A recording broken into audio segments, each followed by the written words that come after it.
C'est toujours concernant le sens de la responsabilité individuelle. Vous la proposez aussi comme piste de solution.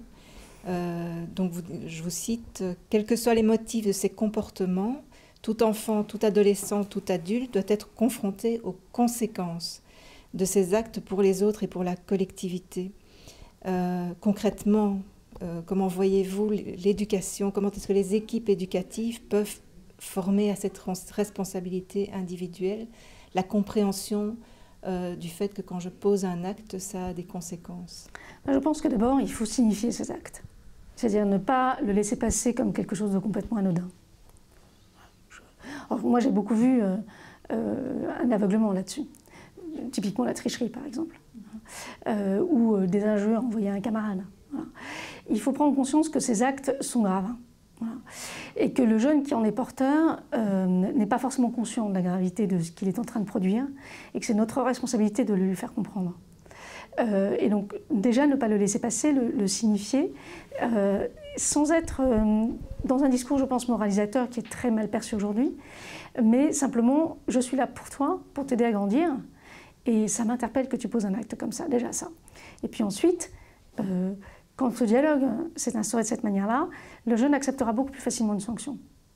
Parce que c'est de lui donner de l'importance. Je pense que ce qui est très dommageable pour les jeunes aujourd'hui dans notre système, c'est qu'ils ont souvent le sentiment d'être assez anonymes.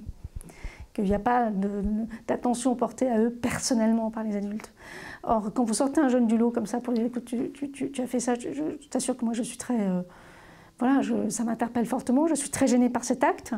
Je me demande ce que tu me signifies en le posant. Et vous allez tomber sur différentes choses là-dessus, dans ce dialogue-là. Vous allez tomber sur l'acte qui est délibérément porté par le jeune parce qu'il sait que c'est mal. Et donc, si vous le laissez passer sans rien dire, ben, lui, il a raté son signal d'alerte qu'il vous envoie. Vous allez tomber sur un jeune qui a une éducation extrêmement lâche au sens pas resserré, hein, pas au sens couardise, et qui donc est inconscient de ce qu'il est en train de produire. Et sur des problèmes, par exemple, de harcèlement moral à l'école, qui sont très violents, hein, c'est très frappant de voir à quel point les jeunes ne se rendent pas compte de ce qu'ils produisent vis-à-vis des autres. Et c'est pour ça qu'ils continuent. C'est-à-dire qu'ils ne se rendent pas compte des dégâts qu'ils font. Moi, j'ai vu dans un établissement, on a eu un jeune comme ça qui a été dans cette situation-là. Je me suis appuyée sur un psychologue que je connaissais, qui était un psychologue scolaire, et on a fait une petite séquence en classe où on a passé une vidéo de 10 minutes qui était extraite d'un film où il y avait un jeune qui subissait ce genre d'acte. On n'a absolument pas nommé le jeune qui, dans la classe, était sujet à ça de la part de certains camarades. On a passé cette vidéo et on les a laissés parler. Et c'est-à-dire qu'on les a laissés parler, on leur a dit « mais qu'est-ce que vous en pensez ?» Il n'y en a pas un seul qui s'est mis du côté des bourreaux. Ils se sont tous mis à la place de la victime en disant « mais c'est super dur de vivre ça ». Et ils n'ont pas osé, certains, parler de ce qu'ils avaient vécu, mais certains avaient évidemment vécu déjà des choses comme ça. Bon. Et à partir de là, avec la psychologue, on a fait réfléchir aux jeunes, est-ce que dans l'établissement, vous savez s'il y a des situations de ce type-là? Et ils ont commencé à dire ben, oui, etc. Voilà. Et je dis mais qu'est-ce que vous faites par rapport à ça? Est-ce que vous allez vers celui qui est dans cette difficulté ou est-ce que c'est gênant? Bon, et ils ont tous dit ben, on n'ose pas, parce qu'on a peur nous-mêmes d'être pris pour. Bon.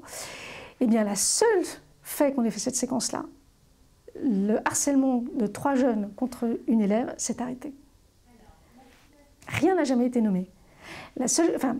Aucun nom n'a été nommé. La seule chose que nous avons faite, c'est qu'avant cette séquence, on avait pris cette jeune fille à part, on lui avait dit qu'on savait qu'elle vivait des choses difficiles, elle en a parlé sans nous dire qui c'était, mais nous, par recoupement, on a commencé à avoir un peu une idée, et on lui a dit, bon, bah, écoute, on va agir, on sait que tu as très peur de ce que nous allons faire, parce que tu crains que ce soit pire, tu peux ne pas être là ce jour-là, ça va se passer tel heure, tel jour.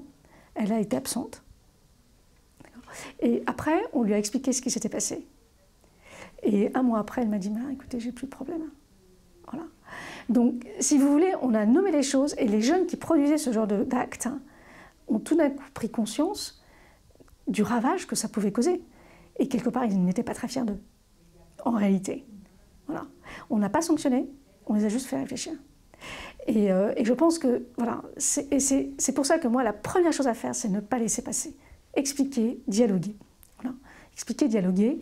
Et on oublie souvent qu'un jeune, c'est quelqu'un qui n'est pas fini et qui n'a pas nos réflexes d'adulte, il n'a pas notre maturité, il n'a pas notre culture. Il est en situation d'apprentissage. Voilà. Donc, bon, alors, mettre quelqu'un face à sa responsabilité, ensuite, on aurait peut-être dû convoquer ces jeunes-là, sanctionner, mais comme ça s'est arrêté, on ne l'a pas fait, on s'est dit qu'ils avaient le message, ils l'avaient compris. Et quelque part, ils ont été mis face à ce qu'ils pouvaient produire. Mais je pense que souvent, il y a d'autres comportements qui sont, par exemple, voilà, la violence envers des camarades, parce que ça, c'est une violence psychologique, mais aussi la violence physique. Bon, je pense que ça doit passer par un dialogue avec le jeune. Et il ne faut pas... Je pense que, je ne sais plus qui avait dit, quand on commence à expliquer, très souvent on est amené à justifier. Je pense qu'il faut faire une séparation très stricte là-dessus. C'est-à-dire qu'il faut dire aux jeunes qu'on n'est pas d'accord, que ça nous pose problème, il faut lui expliquer, il faut le laisser s'exprimer sur les raisons, voilà. Mais à un moment donné, si on ne sanctionne pas, toutes les explications qu'ils vont nous donner, voilà, une maman malade, enfin des choses qui... Puis alors, je pense qu'aujourd'hui, on a quand même un certain nombre de jeunes qui ont compris qu'en tirant les violons, ils obtenaient tout. Donc on ne sait jamais très bien quelle est la réalité. Et donc il ne faut pas non plus se laisser impressionner par ces discours-là. Et moi, mon expérience, c'est que souvent les jeunes qui traversent des situations extrêmement difficiles ne le disent pas.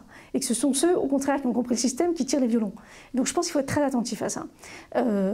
Et quelque part, lui dire qu'on va lui donner une sanction, mais qu'on veut qu'il comprenne que c'est aussi vis-à-vis du collectif, c'est pas que vis-à-vis de lui.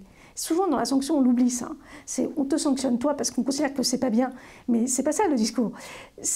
Nous considérons qu'il y a un problème parce que c'est dommageable pour le collectif. Et donc on ne met pas le discours sur des valeurs morales un peu abstraites, c'est là tu as impacté, voilà, et là ça ne va pas. Voilà. Dans l'établissement où je suis, j'ai trouvé une situation incroyablement conflictuelle entre les étudiants et les équipes de maintenance. Pourquoi? Parce que nous sommes dans une école qui forme à la manière des architectes, dans des ateliers, à la table, etc. Donc les élèves, ils découpent, ils collent, enfin ils ont plein de matériaux, des trucs, bon, c'est comme un atelier d'artiste, c'est dégueulasse. Voilà. Bon. Le problème, c'est que les personnels de ménage, eux, sont quand même tenus de faire le ménage et que chaque fois qu'ils faisaient le ménage, ils jetaient des choses soi-disant précieuses pour les étudiants. Extrêmement conflictuel. On a fait parler les uns et les autres, on les a mis autour d'une table. On leur a dit comment vous pouvez fonctionner. On a trouvé quelque chose de simplissime. Il y a un jour, alors, première chose, ils connaissent la personne de ménage. Donc déjà, on sort de l'anonymat. Sortir de l'anonymat. Voilà. Et quand ils ont vu que la personne qui faisait leur ménage était mon gabarit et même plus maigre, là, ils se sont dit, ah oui, on lui laisse des poubelles jusqu'en haut, elle ne peut quand même pas les sortir. Rien que ça. Donc, les faire dialoguer, on a trouvé un système très simple, c'est qu'ils connaissent la personne, et il y a un jour qui est prévu de ménage, qui est fixe toutes les semaines. Donc, ils savent que la veille au soir, ce qui est précieux pour eux, ils le mettent sur leur table, ce qui est par terre, le code est simple, elle peut le ramasser et le jeter. Voilà. Alors que c'était, mais paroxysmique. Les profs, on venait presque aux mains avec les personnels de ménage, parce qu'ils défendaient les étudiants, enfin... Bon. Donc je pense que si vous voulez sortir les gens de l'anonymat, leur faire prendre conscience de quelle est la personne qui est impactée par leur comportement nuisible, c'est toujours porteur. Parce que quand ils sont face à une personne, ils ont quand même un peu honte. Voilà. Alors, quand je parle d'explicité, c'est de tout ça que je parle. C'est-à-dire qu'on est beaucoup avec les jeunes sur de l'implicite. Moi, j'ai fait une expérience avec une classe de terminale, 18 ans quand même, hein, où par rapport au comportement que j'évoquais, où on n'apporte pas son manuel, on ne prend pas le cours en notes, enfin, etc., j'ai mis un jour en place une expérience qui m'a... Enfin, j'ai osé, je le dirais clairement, j'ai osé. C'est-à-dire que je leur ai donné une méthode dès le premier jour sur, j'appelais ça méthode SES, sciences économiques et sociales. Voilà ce que j'attends de vous. D'accord? Vous arrivez en cours, vous avez votre manuel, de quoi écrire, vos clés USB quand j'ai venu travailler, hein, d'accord? Si vous n'avez pas, je sanctionne. Ensuite, je vous demande d'apprendre vos cours. Qu'est-ce que j'appelle être un cours? Et j'ai fait 8 items. Apprendre un cours, c'est j'ouvre mon cours, je le lis, je repère ce que je n'ai pas compris, j'ouvre mon manuel parce que peut-être que, voilà, je vais dire un texte qui va me permettre de comprendre. J'ai toujours pas compris, j'appelle un copain, j'ai toujours pas compris, je viens voir le prof. 18 ans, hein, voilà. C'est ça, apprendre son cours. D'accord? Je cherche dans un dictionnaire, etc. Je cherche sur Internet, etc. Et ensuite, c'est vous fermez tout et vous retracez ce que vous avez retenu. Voilà. Bon, si vous ne faites pas ça, moi je considère que votre cours n'est pas appris. Et d'ailleurs, je ferai quelques interrogations surprises. Vous êtes prévenus. Je ne vous prends pas en traître. 2 ou 3 dans le trimestre. Voilà. Et vous êtes en retard, c'est la porte. Je ne vous accepte pas. Une fois que ça a sonné, hop. Voilà. tout ça, je l'ai appliqué. Eh bien, au début, leur réaction était très agacée, très machin. Mais en fait, comme j'avais donné les règles, ils ne pouvaient pas jouer le borderline. Parce qu'en fait, ils passent leur temps à jouer le borderline. Comme la règle n'a pas été explicitée, elle est implicite, bah, j'y vais. Moi, on ne m'a pas dit, je fais. Et souvent, ils sont très de mauvaise foi, parce que quelque part, ils le savent. Et c'est épuisant pour les enseignants. Bon. Alors, ce qui a été très étonnant avec cette méthode, totalement peu orthodoxe, je dois reconnaître, c'est qu'ils ont été très réticents au début, et puis moi, j'ai avancé, mais alors, comme un char d'attaque. Je n'ai rien laissé passer, j'ai tout appliqué, toutes les sanctions que j'avais dites, enfin voilà. Et puis finalement, ils s'y sont pliés. Et ce qui m'a beaucoup étonnée, c'est que j'ai senti que ceux qui avaient vraiment un ethos, pour reprendre le mot de Bourdieu, c'est-à-dire qui étaient consciencieux, qui étaient bosseurs, etc., ont été formidablement soulagés parce que ça valorisait ce sérieux. Et les autres, c'était, bah, de toute façon, j'ai pas le choix, c'est quand même la terminale, ces bulletins vont compter pour les écoles, à un moment donné, waouh! Si j'ai 3 0 de suite sur une interrogation surprise, ma moyenne, c'est mort.